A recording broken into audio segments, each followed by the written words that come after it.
Fê, cara, você sabia que a tecnologia e as redes sociais têm ajudado a propagar conhecimentos ancestrais? Eu sei, cara. E olha, esse episódio de hoje conecta o Brasil todo com uma aldeia lá no Maranhão. Não acredito. Bora? Bora? Depois da vinheta.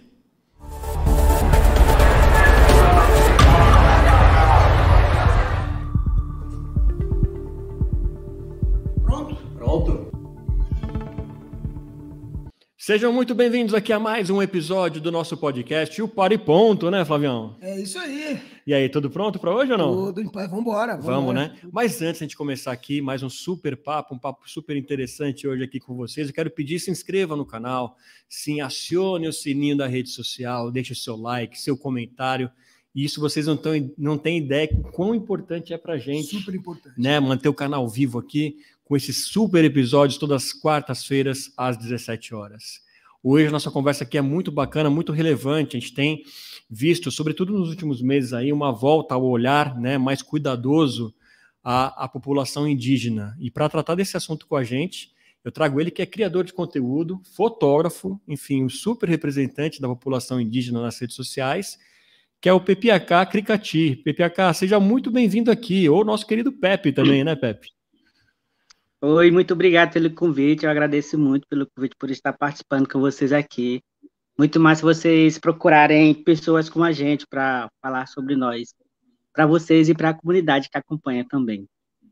Que legal, Pepe. E eu como jornalista de formação, tendo trabalhado muito tempo aí na comunicação, eu senti que a gente teve uma demora aí para voltar a tratar dos temas dos povos indígenas. Isso começou a estar mais relevante, eu sinto, aí nos últimos meses, até com a ministra Sônia assumindo também.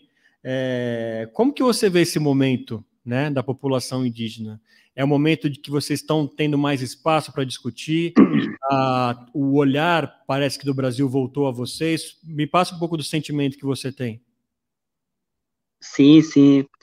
Acho que para algumas pessoas verem a gente ali na luta e tudo mais, parece que é como se a gente tivesse começado só agora, mas não, já existiu, antes de mim, já existiam outros anciões e anciãos que alguns já se foram, outros estão ainda. Então, eles já faziam essa luta, assim, com papel e caneta e tudo mais.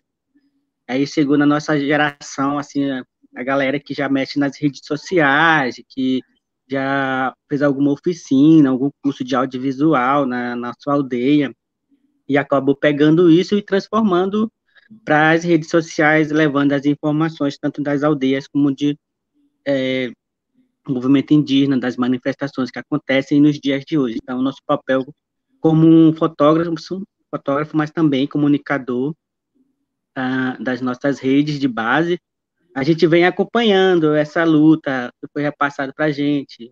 E hoje a gente tem filmagens, faz fotografias para mostrar para as pessoas a nossa luta. E agora a gente está tendo esse reconhecimento agora, parece, tipo, de estar aparecendo nas telas para outras pessoas saberem. Isso foi graças à luta do movimento indígena também, de colocarem uma indígena que realmente representa a gente assim no estado agora, atualmente. Porque antigamente a gente não tinha representantes. A gente tinha representantes, mas eram representantes não indígenas, mas agora representantes indígenas é a primeira vez. E histórico também. Antes de passar para o Flávio, conta para a gente de onde você está falando aí. Você está falando de uma aldeia, né? Em qual aldeia você está? Em que cidade, estado, para o pessoal aí se localizar? Que está sendo muito bacana, né? Essa conversa direto da aldeia, não é? Exatamente. Então, eu estou numa comunidade, o nome da aldeia é São José, em português, mas na nossa língua fala Crencaté, que quer dizer aldeia grande, que fica no território indígena Cricati, no sudoeste do Maranhão, aqui do estado do Maranhão, na região Nordeste. E apesar de ser da região Nordeste, o Maranhão, ela faz parte da Amazônia Legal também, que tem uma parte da Amazônia, então ela faz parte desses 9 estados que é da Amazônia Legal. Então eu falo diretamente aqui da comunidade. A internet não é tão boa, mas estou conseguindo me comunicar com vocês. Show. E olha que a internet chegou pouco tempo atrás, antigamente não tinha internet. Se fosse para usar, teria que ir para a cidade para usar. E eu fico perto de Imperatriz, uma cidade chamada Imperatriz. fica uns 70 km da nossa aldeia. Uma grande cidade no sul do Maranhão. Aliás, o Maranhão tá sendo tá sofrendo bastante com as chuvas aí, né, Pepe? Sim, está sofrendo demais. Vocês estão sendo afetados aí pelas chuvas que estão acontecendo agora nessa época A gente fica numa região que é plana, né? Uhum. Tipo, então, não, quando chove, só chove mesmo, mas a gente não é afetado assim diretamente, não. Então, a gente fica mais tranquilo, mas tem mais cidades que já, por causa da erosão e tal, das terras, a terra está quase comendo toda a cidade, assim, e o pessoal já está preocupado se vai ter que sair da sua casa, porque senão pode desabar. Então, é situação de calamidade pública, assim. Mas fica bem distante de nós, aqui lá para... Ele já fica quase no norte do Maranhão, que isso acontece. E no sudoeste aqui já é mais tranquilo, porque já é a parte do Cerrado, então sim, é mais de boa, assim. É transação amazônica. Então, deixa eu aproveitar então essa oportunidade. Você já logo no começo da gravação da conversa, você disse que é interessante a gente conversar, né, para conhecer mais enfim, e tudo mais. E essa é uma oportunidade que a gente tem de quebrar algumas ideias, alguns estereótipos que a gente tem, né, Pepe? Então, quando a gente fala do povo indígena, por exemplo, a gente costuma colocar, muita gente costuma colocar num pacote só. Mas são mais de 300 povos indígenas diferentes no Brasil, né? Você me corrige se eu estiver errado em relação aos números. Como é que é essa relação entre os povos? Quais são as causas que são comuns? Se tem divergências entre vocês? Como é que vocês se relacionam ou se não se relacionam?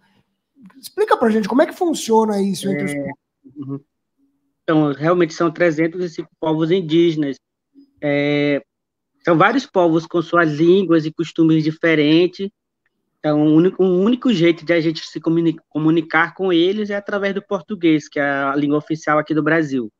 E aí, então, tem gente que já aprende um pouco umas falas do outro quando mora junto e tal, mas em relação à luta e o que a gente vem buscando mais é o direito de viver e também de ter seus territórios demarcados, porque com território demarcado, a gente não corre risco de ameaças de morte ou de outras coisas que vêm acontecendo, porque a invasão de garimpeiros é muito grande, a invasão dos madeireiros é muito grande, em territórios que não fica 100% demarcado, então eles entram a toda hora para tirar madeira, para caçar ilegalmente. Então, uma das nossas lutas é a questão de demarcar territórios para outros povos indígenas que não tenha demarcado ainda, e que está nessa luta ainda para poder demarcar. E um dos fatores que vem ocorrendo é porque a maioria das leis que são criadas, principalmente essa lei chamada a tese do marco temporal, que é uma lei que já proíbe, ou seja, um indígena que estiver no local, que não estiver nesse local desde 1988, que foi a época da Constituição Federal, ele não tem direito de demarcar um determinado território. Então, ele acaba sendo invalidado. Só quem viveu muito antes lá. E isso a gente acha errado, assim, muito errado. E a gente acredita que essa tese é inconstitucional, porque não foi consultada os povos indígenas para criarem essa lei para que seja aprovada.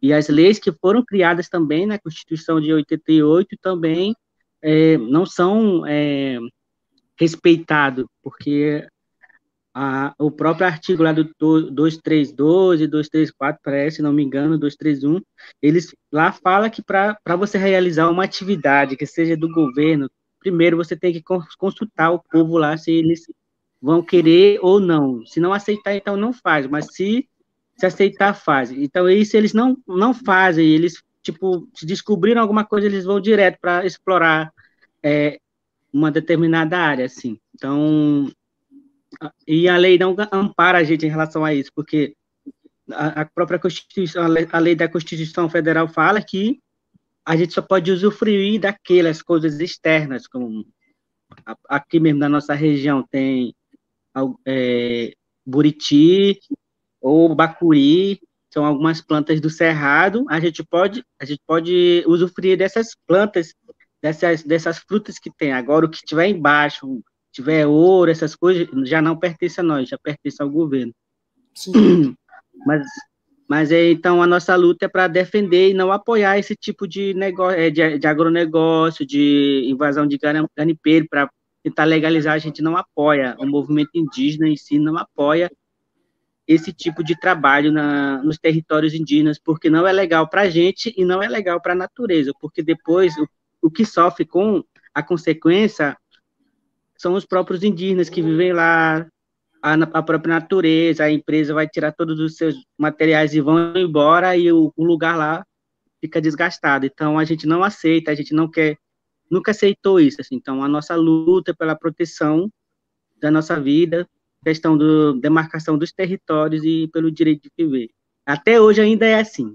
Primeiro foi caneta, arco e flecha, foi por caneta e papel, e agora é tudo no computador, escrevendo as coisas.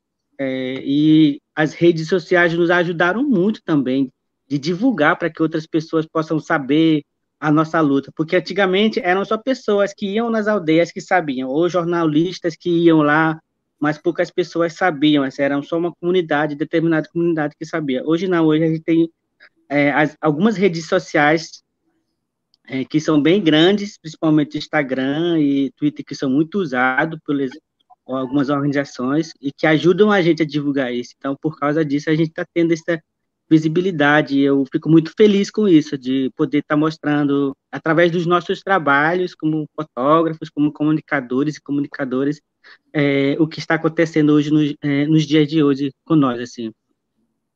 E é isso. Claro. Eu só queria aproveitar, porque você falou de uma questão fundamental, que é a questão da demarcação da terra, para evitar a questão exploratória por atividades ilegais, né, as madeireiras e garimpo e tudo mais. Mas tem um grupo que contra-argumenta, aliás, os críticos a essa demarcação falam também que existe parte da comunidade indígena ou de alguns indígenas que participam, inclusive, dessas atividades ilegais. É uma notícia falsa ou é o que se espalha de alguma forma para tentar minar, né? Tentar hoje em dia, combater. Hoje em dia tem hoje em dia tem alguns hoje em dia tem alguns não indígenas que conhecem lideranças. Hoje tu vê alguém pode dar, algum não indígena usa o nome de uma outra pessoa para que ele dá golpe das pessoas, assim. Tipo, a pessoa, porque os indígenas usam muito Instagram, redes sociais hoje. E eles pegam facilmente algumas fotos nossas e usam nas redes sociais, principalmente no WhatsApp, colocando como se fosse a pessoa falando. Só que se você conhece a pessoa que é autoridade, você já vai perceber que não, que tem alguma coisa errada. E a gente identifica fácil hoje em dia por causa de números de telefone que são fáceis de saber de onde é o DDD de qual estado. Então, se for de um outro estado, a gente vai saber. Então, tem muitos não indígenas que acabam usando o nome, mas eu não sei se existe ou não, porque, na verdade, tem essa questão de o agronegócio. Alguns indígenas querem que uma parte do território seja desmatada para plantarem soja ou milho, essas coisas. Só que isso já é errado para nós. E tem muitos que apoiam isso e querem que isso aconteça. Só que a gente já quer algo que seja bem mais que isso, não só plantar uma coisa, mas sim várias coisas. Então, na minha região nunca aconteceu de alguém apoiar isso, assim, porque na nossa região não tem essa questão de invasão de garimpeiro. Então, já é questão de tirar madeira. Mas aí eles usam o nome de lideranças, quando eles são flagrados, eles falam, fulano de tal me indicou para tirar essas estacas. Mas quando vai lá da pessoa e fala, e a pessoa fala, não estou sabendo de nada. Então, acontece essas coisas, assim. O pessoal está muito esperto hoje em dia. E quando tem uma festa cultural acontecendo, eles aproveitam e entram nos territórios para tirar madeira. A estratégia deles, assim. porque nas festas culturais todo mundo se reúne para festejar e tal, e as nossas áreas ficam desprotegidas, assim, porque quem faz a fiscalização são os próprios indígenas, fazendo monitoramento do que está acontecendo. Espero que isso mude agora, porque temos a nova gestão na FUNAI, que é uma indígena, uma parenta indígena, e espero que isso mude, que não aconteça mais essas invasões, assim. Mas o que você falou, eu não sei te responder, porque talvez não seja da minha alcance de saber disso. Okay. Mas muito massa isso.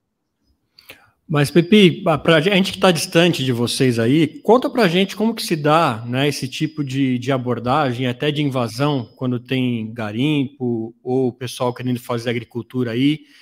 Como que acontece? O pessoal chega aí invadindo, né, as aldeias, o pessoal chega armado, só para a gente, explica um pouco para a gente tentar sentir como que é a situação de vocês quando tem esse tipo de... Na nossa não tem isso, porque não tem garimpo nem nada. Eles só entram mesmo sem autorização, vamos dizer assim, para caçar e tal. E não é legal, é errado você entrar numa área sem avisar para o pessoal para caçar. Então, normalmente, se avisar, tá de boa, assim. Mas não é caça esportiva, se for para caçar, mas é para caça, para se alimentar. Agora, caça esportiva não é legal. Então, na nossa... Acho que tanto por parte dos não indígenas, como dos que monitoram os territórios, é mais um diálogo mesmo, assim, entre eles, não pode entrar no território, que esse território é demarcado, é do governo federal, então respeitem a gente, então sempre tem um diálogo, assim, mas para esses lugares, como territórios grandes, como o próprio Yanomami, alguns entram sem... que não é um pobre qualquer que está fazendo isso, é algum milionário, alguém que tem grana que está fazendo isso, porque eles têm pistas de pouso, tem internet, tem TV a cabo, tem tudo lá, velho. Tipo, não é uma coisa de amador, então são muito espertos e acabam usando alguns indígenas fragilizados ou que não sabem falar a língua portuguesa, fazendo uma pressão psicológica, alguma coisa. Eu vi muito no TikTok alguns garimpeiros mostrando isso, que está ajudando a dar comida para esses indígenas e tal. Só que se você for parar para pensar, é uma coisa simples, comida e tal, que eles trazem da cidade. E o que eles vão levar, ouro e tudo mais, vão levar tudo. E isso é mais caro que isso, assim, essa simples comida. E muitos indígenas pararam de ir para suas roças por causa disso, por causa desse medo de se encontrar com alguma pessoa desconhecida que é da cidade. E quando está com espingarda e tal, aí dá mais medo ainda. Então, por causa disso, as pessoas tiveram medo de ir para a roça, não podia pescar mais porque tem mercúrio, o mercúrio acabou contaminando os peixes, a água, então fica muito difícil você ter uma comida boa lá, por causa desses substâncias químicas que eles usam para tirar o ouro. Então, são vários fatores que acabam com o meio ambiente, mas também com a fragilidade dos indígenas, uns que nunca viram uma doença, se pegar uma doença qualquer, já acaba falecendo, porque talvez não foram imunizados com algum certa injeção contra isso, contra esses certos tipos de doenças. Então, é muito perigoso para eles, assim. Açúcar não é muito legal também, já é prejudicial, é bom, mas não é legal para indígenas, assim. Mas hoje em dia são consumidos muito, assim, entre a fase. Então, essas coisas vêm acontecendo e a gente não teve... Já estava acontecendo no governo, já faz tempo que vem acontecendo, mas agora que está tendo essa visibilidade, porque um representante ou uma representante indígena agora está aí, agora abriram os olhos. Não, já estava acontecendo muito antes, só que a gente não podia fazer nada. Quem podia fazer era o papel de proteger os povos indígenas, é o governo que tem esse papel, assim. E acabou que a gente foi esquecendo nesses 4 anos aqui, que foi bem... O cara que é ex agora foi bem duro, que antes de entrar ele já fazia propaganda, que quando ele se tornasse presidente, ele não ia demarcar nenhum centímetro de terra, tanto para os quilombolas como para os indígenas. Então, foi uma coisa que realmente aconteceu, e as pessoas ficaram com medo, assim, nós, os indígenas, ficamos com medo, porque parece que a gente estava sem alguma proteção, sem pessoas que nos ajudassem. Então, mas agora está vindo esse governo novo em poucos meses, já 4 meses, já estamos no 4º mês, não está nem com 1 ano ainda, e já aconteceu muita coisa que eu falei, cara, estou muito feliz, velho, eu estou muito feliz com a gestão atual, que temos uma representante, 2 representantes indígenas, e eu sei que eles não foram eleitos aqui do nosso estado, mas mesmo assim não deixa de ser uma vitória para nós indígenas, porque a gente se identifica, nossa luta, a gente se identifica nessas pessoas, porque eles lutaram para ter um território demarcado. A gente está lutando para ter um território demarcado, então a gente se espelha, acaba se espelhando. Falei, caraca, agora sim a gente tem uma pessoa que realmente vai falar por nós. E realmente, tem muita gente que trabalha com a gente. Hoje, eu não vou esquecer uma frase que uma grande liderança falou para os funcionários. Se você recebe dinheiro, o seu salário, você recebe dinheiro para trabalhar com os indígenas e você não está fazendo nada, por que você está fazendo? Por que você continua aqui, então? Seu papel é trabalhar com os indígenas, o salário cai, é relacionado a isso, então você não deve fazer nada. Tem que fazer alguma coisa, tem que trabalhar e não ficar só olhando as coisas. Todo local é assim, a gente trabalha com algo porque a gente gosta, assim. E tem gente que trabalha, mas parece que é só por causa de dinheiro e acaba esquecendo que está trabalhando em prol de algo muito grande, assim, que é proteger vidas, salvar vidas. Então, eu não vou esquecer dessa frase que eu acho bem foda, assim, que eu ouvi de uma grande liderança. Eu falei, puxa vida, pior que é verdade, a gente trabalha para fazer alguma coisa boa, assim, não para prejudicar ou para que algo aconteça de ruim, senão só prejudica a empresa, mas se eu melhorar, trabalhar bem, eu vou ajudar a empresa a crescer, não que a FUNAI seja uma empresa, mas é um órgão do Estado, o Estado tem que olhar a gente, assim, não só nós, o Estado, ele tem que olhar todas as comunidades, principalmente a da galera da favela, que é da periferia, e também pessoas de classe baixa, de pessoas que estão em luta para ter um lugar bom para ficar, porque tem muita coisa que acontece em todo lugar, na verdade, que quando eu vejo, para mim é um choque, assim, choque cultural muito grande, porque eu venho de uma realidade totalmente diferente também, então eu vejo e falei, caraca, velho. Então, eu estou muito feliz com essa gestão atual, que está fazendo um trabalho incrível, assim, muito incrível mesmo, e eu estou gostando muito, assim. E espero que continue assim. Tipo, sim. Eu sei que é uma utopia, mas eu quero que continue assim, bem, assim, para frente. O Pepi, só para emendar aqui, Flavião, que você citou o povo Yanomami, e a gente viu que estourou aqui, pelo menos nos noticiários, né, no começo do ano, toda a situação de abandono que aquele povo foi submetido aí nos últimos anos.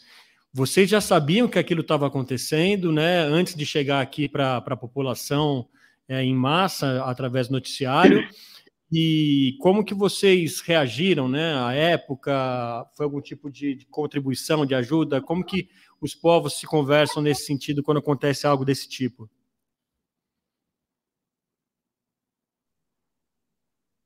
Então, não sei se dá para me ouvir bem, Tá. um pouco falhando aqui, mas tinha um jovem Yanomami que já estava fazendo denúncia há muitos anos, assim, desde a época que o Bozo entrou lá e tal. Antes disso já fazia denúncia do que estava acontecendo, mas eles preferiram simplesmente ignorar isso, assim. Denunciaram para o Ministério Público e nada.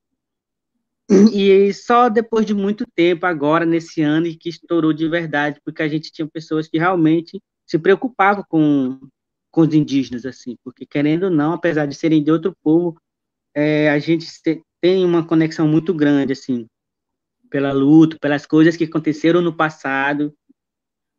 Então, foi muito, muito bom que teve a visibilidade e tudo mais, porque antes o pessoal parece que estava oprimindo, de as pessoas não sabem, de não estourar essa bomba, porque, querendo ou não, eles têm medo, assim, de outros mundos verem de como é a forma como os indígenas são tratados aqui no Brasil. Então, eles não quiseram olhar isso, e agora, só agora que conseguiram olhar isso e estão ajudando agora, porque só tinha um jovem que eu conhecia na época, que não aparecia muito, mas que eles tentavam, já denunciava do que estava acontecendo, mas ninguém estava ligando. Mas o movimento indígena já sabia que estava acontecendo isso. Só que não tinha como ajudar, porque a gente não tinha recursos assim, suficientes na época. Agora, do ponto de vista prático, porque você disse que com o novo governo você já está super feliz, porque de cara já foram implementadas várias mudanças que já foram favoráveis, né? Como a própria ministra, que já é uma representante do povo indígena, e por aí vai. A demarcação é um primeiro passo. Algumas terras são demarcadas, outras não, mas ela já possibilita ter uma regulamentação sobre aquele território, não é isso? O que mais precisa, Pepe? O que mais? Além disso, como é feita a fiscalização desse território? Como o próprio povo indígena consegue contribuir para isso? Como é que vocês colaboram com a fiscalização da terra? Eu imagino que sejam terras muito extensas, vocês conseguem ter uma visão ampla desse território? Como é que funciona? Quais são os passos para alcançar o que vocês de fato querem alcançar, a partir da demarcação? Cara, a gente quer que o nosso território tenha água, tenha floresta, tenha pássaros, assim, nos outros territórios, e que volta a essa questão do reflorestamento, de reflorestar, porque muitos já são desmatados e tal, e não tem como ajeitar, mas é só com o tempo que pode reflorestar de novo. Então, principalmente as nascentes dos rios que temos aqui no nosso território. Então, a gente tem esse papel, assim, de fazer o reflorestamento, que já está acontecendo, assim, aos poucos. Já está acontecendo? Alguns territórios que foram demarcados, está acontecendo, né? Essa questão de reflorestamento, de restaurar a nascente que está com pouca vegetação. Então, hoje a gente vem acompanhando também através de projetos que são disponibilizados na internet às vezes de um projeto de alguma instituição de outro país. Então, esse dinheiro acaba ajudando na preparação do jovem lá, que principalmente está aprendendo a mexer no computador, na câmera, na máquina, no drone, que agora tem drone, né? Então, aprenda a mexer nesses equipamentos para fiscalizar de longe, assim, evitar o perigo, assim. Então, o drone ajuda muito em relação a isso, do que está acontecendo. Dá para fiscalizar o território e falar depois para as comunidades que o território, determinada área do território está muito tranquilo, está muito bom, está tendo animais de volta, está crescendo a mata e tal. Então, a gente tem esse pensamento, assim. E eu sei que não vai parar agora, porque quando o governo decidiu criar as terras indígenas, demarcar as terras indígenas, eles falaram assim, não, em menos de 5 anos a gente vai demarcar todas as terras indígenas no Brasil. Mas aí demorou anos, até que nada, né? Pensou que era algo simples e fácil, mas não, era uma luta constante. Então a gente sempre vem lutando, nunca vai parar a nossa luta, não só pela terra, mas sobre outros direitos que a gente tem também, de usufruir, né, na questão de saúde, nas universidades, entrar nas universidades. Então, hoje a gente quer pensar mais, estar no meio político também para criar leis que regem a gente, que corroboram com a gente, e não algumas leis que não corroboram com a gente. Então, tem isso também. Assim como todo mundo quer ter algo bom e a pessoa ficar feliz na cidade. Se eu tiver um emprego bom, eu vou ficar feliz. Vou ter o carrão do ano, eu vou ter isso do ano. É mais ou menos isso, assim, não que eu quero ter um carrão, mas é só uma metáfora, assim, falando assim, de como seria. Mas a gente quer viver bem, longe dos perigos, das preocupações que acontecem com a gente e tal, porque, querendo ou não, tem alguns territórios indígenas que tem minério uma empresa de outro país já tá de olho. Então, a gente tenta evitar que não aconteça nada com a gente assim e evitar que eles vão para outros lugares e não para terras indígenas. E, Pepi, você estava falando bastante da participação de vocês, de estarem mais próximos, de terem cada vez mais voz, mas acredito que ainda há muito preconceito e resistência quando algum representante aí, né, do povo indígena quer colocar uma opinião, ou mesmo vai para uma cidade grande, algum debate. Que tipo de coisa você passa ou já passou, ou alguém próximo a você de preconceito, para a gente chamar atenção para isso também, que já era um passo que a gente deveria ter vencido há muito tempo, né, Pepi? Cara, essa questão de alguns preconceitos né, que aconteceram, que hoje para o jovem atual não indígena da cidade é normal falar, mas para nós não é. Por exemplo, é verdade que vocês são preguiçosos, então já ouvi muito isso, é verdade que vocês são preguiçosos. Comparando, porque essa frase surgiu lá de 1500 para cá, por causa dessa questão dos europeus chegarem e querer que só indígenas e pretos trabalhassem na cana-de-açúcar e tal. E eles acabam não trabalhando. E não é do nosso costume, na época, trabalhar assim, escravizado, ainda mais sem direito algum. Então, a gente já conhecia o nosso território, a gente era esperto, então a gente fugia, que a gente não era obrigado a trabalhar com... Então, acabaram pegando essa frase e começaram usando ainda nos dias de hoje. É verdade que vocês são preguiçosos e tal, por causa disso, assim. Muita terra para pouco índio, assim, sem entender do porquê que a gente não pensa em desmatar em larga escala para plantar milho e depois vender de novo. A gente não faz isso. Nosso pensamento mais é coletivo, faz roça pequena, deixa esse roçado de touca, esperar 10 anos para matar lá crescer de novo. A gente não desmata, depois vai lá e desmata e depois planta capim, não. Negativa. É bem diferente, assim, do que o pensamento não indígena, assim. Então, já ouvi essa frase quando eu estudava, quando eu era mais novo, assim, quando eu decidi ir para a cidade para estudar e as pessoas falarem assim, até de apelidarem a gente de pajé. Muita gente não sabe, mas pajé é como se fosse um médico da nossa aldeia, que sabe todas as plantas medicinais e tal. Então, a gente respeita muito e a gente não quer ser denominado como pajé porque a gente respeita muito esse nome e eu não tenho, eu não tenho autonomia para usar esse nome como pajé, mesmo que seja apelido, porque eu não sou pajé, eu não sou médico, eu não conheço nada sobre plantas medicinais, assim. Hoje eu conheço, mas na época. Então, mesmo que eu conhecesse e ajudasse um pajé, eu seria apenas um aprendiz, eu ainda não seria um pajé, porque a palavra pajé é tupi, mas a gente chama de roncarruro na nossa língua, porque tem os povos indígenas que falam tupi, guarani, que é uma outra língua, e tem os povos indígenas que falam macro-G, que é outro tronco linguístico que fala assim. Aqui no Maranhão, os Guajajara mesmo falam tupi. Nós falamos G já, então é bem diferente assim, a gente não entende. Por isso que eu falo assim, que às vezes o único jeito de dialogar com outros indígenas é através de português, assim. Pelo menos a gente vai entender o que falar. Agora, se for cada um falando na sua língua, não vai entender nada. Mas é isso. Agora existem os próprios povos, as aldeias, elas são diferentes entre si muito, né? Existem ainda os povos isolados que tiveram pouco ou quase nenhum contato com fora da aldeia, vamos dizer assim.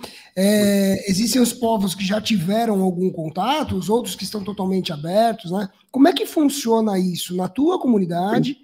E como é que é essa relação, na medida em que você sai da aldeia, sai do isolamento, como existem outros povos, e vai para a cidade, vai manter uma relação diferente com homem branco e tudo mais? Como é que funciona isso e o teu dia a dia? Explica para gente como é que funciona essa relação. Para te quebrar essa imagem de que o índio tem que ficar na sua aldeia, isolado, sem contato com tecnologia. Você já está falando da história das universidades e tudo mais. Isso mudou demais e não mudou hoje, né? Isso faz muito tempo que já mudou. Uhum. Então, a gente sempre fala que o termo isolados foi o branco que deu, né? Disney isolado, mas na verdade eles não estão isolados. É o direito deles de quererem estar distante tanto da gente, que já fala que a gente tem uma aldeia e tal, e dos não indígenas. Então, a gente respeita, assim, tipo, eles têm o livre-arbítrio de não é, se aproximar da gente, a gente não precisa também ir atrás dele. Então, quando é no nosso território, a gente evita isso, assim. Eles estão no território, então tá tudo bem. Agora, quando não é um território demarcado, já fica essa preocupação, porque alguns não indígenas, eles não têm dó, não, eles matam mesmo os indígenas que estão em liberdade, que são isolados e tal, porque eles não querem que o governo vá e demarque essa área. Então, existe isso. Aconteceu no passado e tal, e ainda hoje acontece. Então, eles ficam no nosso território e a gente não faz nada com ele. E tem os de recente contato que são os que decidiram realmente se fixar lá e decidiram contato, tanto com a gente, com o pessoal com o pessoal da FUNAI, que já entende a língua e tal, e começa um diálogo, assim, mas mesmo assim é diferente. Tem os indígenas isolados e tem os de recente contato, que é recente, por exemplo, 50 anos ou 40 anos atrás de recente contato. A gente fala de recente contato, que a gente já está, acho que lá para os 100 ou 120 anos que a gente já foi contactado e tudo mais. E a gente tem esse diálogo, e normalmente quem fala com esses indígenas de recente contato são um determinado indígena que fala a língua, que entende a língua deles. Então, eles conversam, assim, para eles compreenderem, porque na visão do indígena isolado, todo não indígena é inimigo, porque eles sabem do que passaram no passado, do que aconteceu no passado com eles. Então, eles têm muito medo de se aproximar por causa disso, porque alguns acabam sendo exterminados. Então, eles sabem disso. Então, sempre tem uma conexão que é devagar, assim.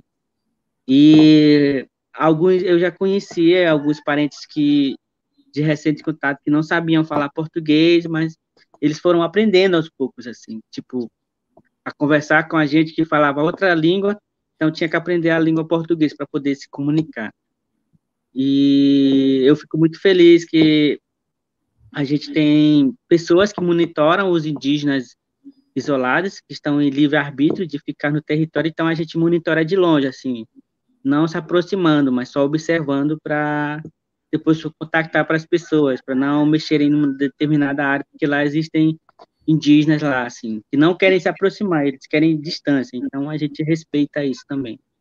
Desses 305 povos indígenas que tem, enfim, quantos deles, você tem ideia, quantos deles optaram por esse distanciamento, por essa falta de contato?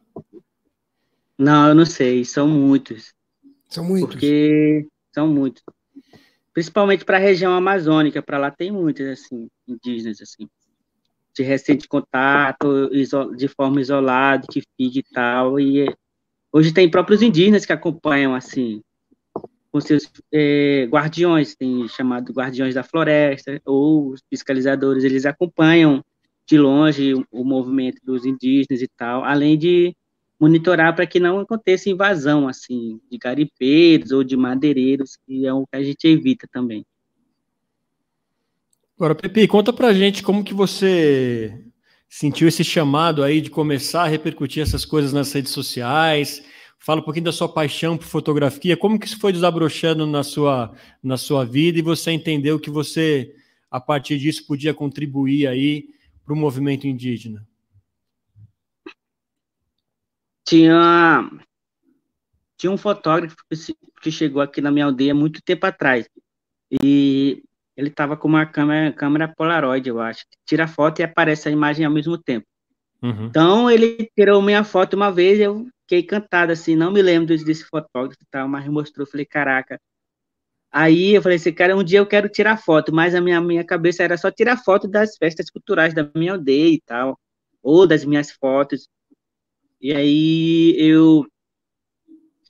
minha mãe era diretora da escola na época, e aí tinha uma câmera semi-profissional da Canon, que era T3, e precisavam tirar fotos das festas culturais ou das atividades que aconteciam, só que ninguém sabia mexer nessa câmera. E aí eu fui me aventurar de saber como era igual aqueles câmeras digitais com muzinho. Eu peguei a mãe e comecei a tirar as fotos das festas culturais, assim, mas só a princípio na minha comunidade mesmo, assim. Eu não tinha redes sociais na época, assim, não conhecia, porque eu não sabia mexer na internet, nem no computador ainda, eu tinha medo de mexer nessas coisas. E aí eu fui aprendendo com o tempo, assim, tipo, eu fiz um curso de informática básica na cidade que tinha, assim. Então eu ia de bicicleta para, às vezes, ou de moto para essa cidade que fica a 18 quilômetros, que é Montes Altos. Então eu fazia curso de informática básica lá nesse local. E aí eu não sabia mexer, meus dedos eram duros para digitar e tal. Eu falava assim, caraca, será que um dia eu vou aprender? Porque tinham pessoas que já aprendiam, já sabiam, aí digitavam, teclavam lá. Eu falei, caraca, será que um dia eu vou fazer que nem eles, escrever assim? E aí eu fui aprendendo aos poucos. E quando aprendi a mexer no computador, eu aprendi a passar as fotos do cartão para computador e tal. E foi isso foi passando, aí conheci as redes sociais. Na época era Orkut, né, mas ninguém usa mais. Mas aí eu conheci Facebook, eu comecei a postar as fotos no Facebook. E aí o tempo passou e eu criei Instagram, mas quando eu criei Instagram era só para postar as minhas fotos. Não sabia que era uma ferramenta de trabalho na época. E aí o tempo passou e uma pessoa viu as fotos minhas do trabalho meu e falei assim, pô, por que não divulga as suas fotos nas redes sociais? Vai ser muito bom. E aí eu criei outra rede social só para fotografias. Aí eu coloquei assim, PPK, clicando. E comecei a postar lá, mas não posto muito lá.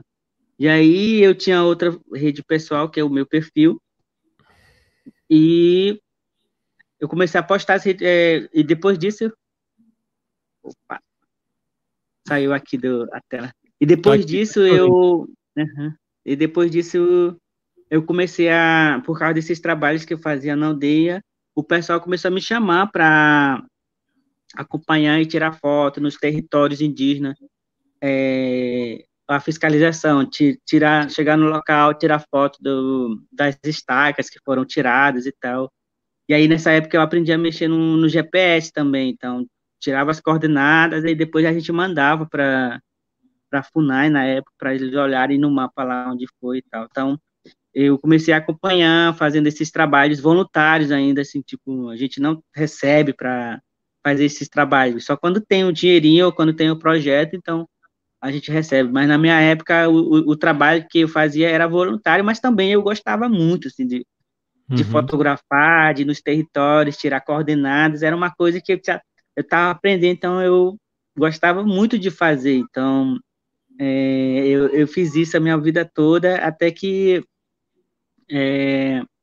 me chamaram para a COIAB, não, a Coapima, que é uma organização indígena aqui do estado do Maranhão, que representa os estados, os indígenas aqui do Maranhão, para acompanhar, né, na época de Covid-19, assim, o tempo passou, e aí eu fui acompanhando, tirando foto das cestas básicas que eram entregues nas aldeias, coisas higiênicas também, e principalmente álcool em gel, que nós indígenas, a gente não tinha acesso na época, então o pessoal, às vezes, a gente recebia por doação de parcerias que mandavam essas coisas, álcool em gel, máscara, teve ajuda também para o pessoal aprender a fazer próprio máscara na aldeia para vender e tal, então ele teve esse apoio, e eu acabei acompanhando, tirando fotos e tal. E aí, quando a pandemia acabou, teve os trabalhos do movimento indígena, que sempre acompanhei também pelo meu povo, tirando fotos do movimento indígena lá em Brasília, que acontece muito, a gente vai para acompanhar os caciques, lideranças, para tirar fotos, e depois divulgar nas nossas redes sociais. E aí, por causa disso, eles me chamaram a Coapima me chamou para fazer parte de uma oficina de formação, né? Formação para aprender a fazer roteiro, aprender a fazer podcast e tal. Eram oficinas que davam para a gente de forma online, nos ensinaram sobre fake news, o que era fake news e tal, o que você podia compartilhar e o que você não podia compartilhar.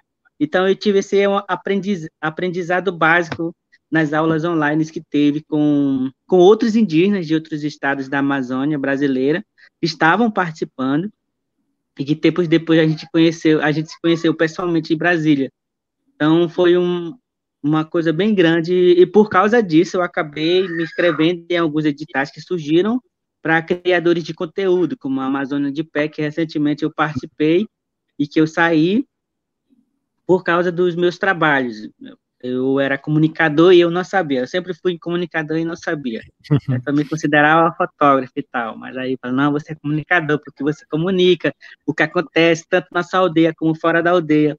Aí eu me inscrevi nesse programa de criadores de conteúdo, que é Creators pelo Clima, onde o nosso papel é falar sobre mudanças climáticas, o desmatamento, e eu tive um grande aprendizado também por causa dessas oficinas que teve do projeto Amazônia de Pé, com os Creators pelo Clima, onde 6 pessoas, dentre eles 2 mulheres pretas e 4 indígenas, 2 homens e 2 mulheres participando assim, desse programa incrível que aconteceu, onde a gente falou sobre os acontecimentos, das questões, sobre questões indígenas, questões de meio ambiente, falando sobre clima, do porquê que está chovendo muito, antes não era assim, porquê que quando é época da seca esquenta muito, então a gente veio falando, o nosso papel é falar isso, e eu falava isso falando ao mesmo tempo do conhecimento não indígena, que é conhecimento científico, o básico do que eu aprendi, com o conhecimento ancestral do meu povo, de como é, e comparava, assim, as duas coisas, assim, falando para as pessoas, assim, para os não indígenas, de como é que tanto o conhecimento indígena como o conhecimento não indígena podem andar junto e resolver alguma coisa junto. Então, meu papel como comunicador de falar sobre as questões surgiram assim, e foi assim que eu e é assim que eu estou aqui agora, assim, falando sobre isso também, dessas coisas que vem acontecendo. Que legal. Sensacional. E nesse sentido, o que você acha? Para onde você acha que essa tua trajetória vai caminhar? O que você acha que ainda precisa ser comunicado do ponto de vista do conhecimento ancestral, do povo indígena, que ainda pouca gente sabe, ou que agora essas ferramentas das redes sociais vão amplificar a tua voz e que você vai conseguir levar? O que você acha importante passar? Para onde você acha que essa tua trajetória vai agora? Caraca. Rapaz, futuramente eu quero que, talvez não na minha época, mas futuramente eu quero que os próprios indígenas fazendo isso, porque eu gosto de comunicação, né? Os próprios indígenas fazendo filme sobre uma determinada luta ou de uma história de um nosso povo, assim, porque tem várias histórias dos nossos povos que são transmitidas oralmente, que a gente sempre repassa oralmente, assim, nunca é escrito para depois fazer uma filmagem falando sobre isso. Então, para mim, por enquanto não chegou nessa parte, mas eu pensei em mostrar isso também, e também de mostrar a cultura do meu povo, assim, com um olhar indígena, assim, para que as pessoas possam compreender o universo, porque muitas pessoas assistem uma coisa sem entender, assim, ó, como é complexo, numa simples imagem, falar sobre várias coisas, assim. E até algumas aldeias nossas também, se você, por serem Jetimbira, alguns são em círculo, e tem as estradas e tal, que a gente chama de pátio. A gente sempre fala que essa aldeia em círculo, o círculo representa o sol, e as estradinhas em torno representam o reflexo do sol, assim, para nós. Porque na história do nosso povo, nós indígenas, pelo menos os Jetimbiras, que são Chavante, Jacareabá, Xerente, Gavião do Maranhão, Gavião do Pará, os Cricati, os Canela, os Craô e os Japinecrá, são esses povos indígenas que falam G, pelo menos o Jetimbira, que é Craô e Apenaié e Gavião aqui do Maranhão, e Canela, e talvez Gavião do Pará, a gente tem, na história fala que nós surgimos através de uma cabaça, porque, tipo, o sol colocou a cabaça na água, num rio, né, na água lá, e aí dentro dessa cabaça surgiu uma mulher, e essa mulher se tornou a esposa do sol. E aí a Lua quis uma mulher também, e o Sol fez a mesma coisa. Então, somos filhos de Lua e Sol, assim. Se for não contar, né? É uma coisa que só é repassado oralmente, assim, mas de imaginar como seria feito isso, assim, numa tela seria muito foda, assim. Ou numa animação também. Eu penso nisso, assim, futuramente. A gente torce para que seja na sua época, assim, porque claro. Não, pô, vida longa ao Pepi, que isso vai acontecer cada vez numa velocidade mais acelerada. Quero agradecer muito por sua presença aqui, Pepi, foi um papo muito gostoso, muito ensinamento para a gente, que a gente precisa ouvir mais de vocês, participar, estar mais perto de vocês. E agora eu queria que você deixasse aí qualquer sua rede social para o pessoal acompanhar, vi que você já escreveu aqui na sua legenda, mas reforça aí para o pessoal visitar a sua página. Uhum. Essa aí tá na legenda, é o PPAK_Cricati. Pode me acompanhar lá. Às vezes eu posto algum conteúdo pode ser sobre o meu povo ou sobre outro povo indígena, uma curiosidade. E também sobre tudo que rola no mundo indígena, sobre acontecimentos indígenas, movimento indígena, que vai acontecer agora, uma grande mobilização no final desse mês. Então, se quiser acompanhar por lá, eu vou estar por lá também sempre. E muito obrigado. E, Pepi, deixa um abraço e um tchau para todo mundo em Tupi agora. Que tal, para a gente aprender? Eu vou mandar, mas não vai ser Tupi, vai ser Cricati Jetimbira, que faz parte do Macro-G. Vai de Jacrante, vai na cama com Nemaicá, Cucanaré, podcast na cama, vídeo cama, e de mapa. Pronto. Então tá bom. Depois a gente vai legendar isso aqui, né? Obrigado, meu Pepi. Que eu fiquei feliz por estar nesse podcast, nesse vídeo aqui, falando sobre as coisas que nós falamos hoje. Muito obrigado. Muito obrigado. Nossa. A felicidade é toda nossa. Muito obrigado. E obrigado a você que acompanhou mais esse super papo aí com o Pepi, que tanta coisa importante para a gente ouvir e compartilhar. Então não se esqueça, se inscreva aqui no canal, não é, Flávio? Compartilha essa conversa aí com mais gente, assim mais pessoas têm acesso a esse papo delicioso que a gente teve aqui hoje. Eu sou o Fernando Tuller. Eu sou o Flávio Fernandes Salles. Esse é o Pare Ponto. A gente se vê no próximo. Até lá.